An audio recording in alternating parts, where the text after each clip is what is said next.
hello and welcome to my channel. இன்னைக்கு நான் ஒரு டின்னர் காம்போ பண்ண போகிறேன். Layered chapati and chana masala. First சன்னாவை ஒரு 6 மணி நேரம் நல்லா ஊற வச்சு எடுத்து வச்சுருக்கேன். இந்த மசாலா பண்ணுறதுக்கு தேவையானது எல்லாமே நான் இப்போது ரெடி பண்ணி வச்சுட்டேன்.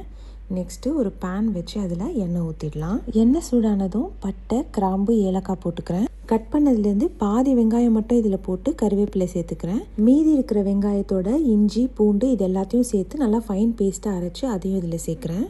இது கூட 2 க்ரீன் சில்லி ஆட் பண்ணி அரைச்சி வச்சுருக்கிற தக்காளியும் இதில் சேர்த்துக்கிறேன். தேவையான அளவு உப்பு சேர்த்து நல்லா மிக்ஸ் பண்ணிக்கலாம். இப்போது ஊற வச்ச சன்னாலேருந்து கொஞ்சமாக எடுத்து அதை பல்ஸ் மோடில் மிக்சியில் போட்டு கோர்ஸாக அரைச்சி எடுத்துக்கலாம். இதையும் இது கூட ஆட் பண்ணிவிட்டு இப்போது மஞ்சத்தூள், கரம் மசாலா, மிளகாய்த்தூள், அப்புறம் ஒரு 2 டேபிள் ஸ்பூன் செட்டிநாட் மசாலா ஃப்ளேவருக்காக போடுறேன்.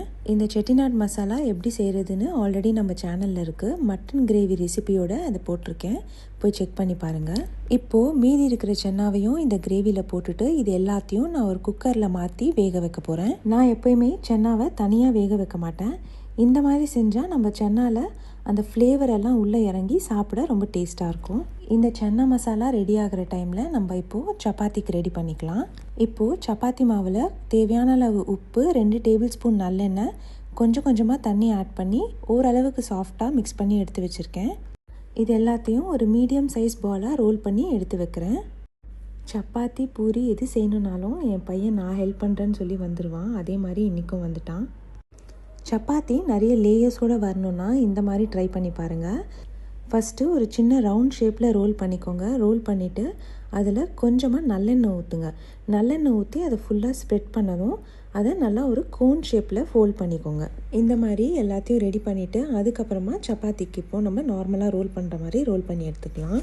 இப்போது நம்ம சன்னா மசாலா ஆல்மோஸ்ட் ரெடி ஆகியிருக்கும். குக்கர் ஆஃப் பண்ணி ஸ்டீம் போனதும் குக்கர் ஓப்பன் பண்ணிவிட்டு ஒரு ஃபுல் லெமனை இதில் ஸ்க்வீஸ் பண்ணிக்கிறேன். ஒரு 5 மினிட்ஸ் ஸ்லோ ஃப்ளேமில் வச்சு ஒரு கை ஃபுல்லாக கொத்தமல்லி எடுத்து சாப் பண்ணி இதில் ஆட் பண்ணிங்கன்னா அவ்வளோதான், நம்ம டேஸ்டான சன்னா மசாலா ரெடி.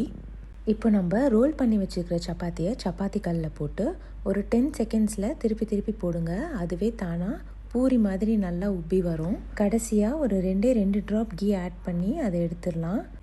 சப்பாத்தி நல்லா சாஃப்டாக நிறைய லேயர்ஸோடு இருக்கும், நீங்களே பார்க்கலாம்.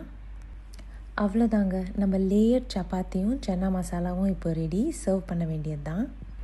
இதை நீங்களும் செஞ்சு சாப்பிட்டு பார்த்துட்டு எப்படி இருக்குன்னு சொல்லுங்கள். வேறு ஒரு வீடியோவில் பார்க்கலாம். Take care, bye bye.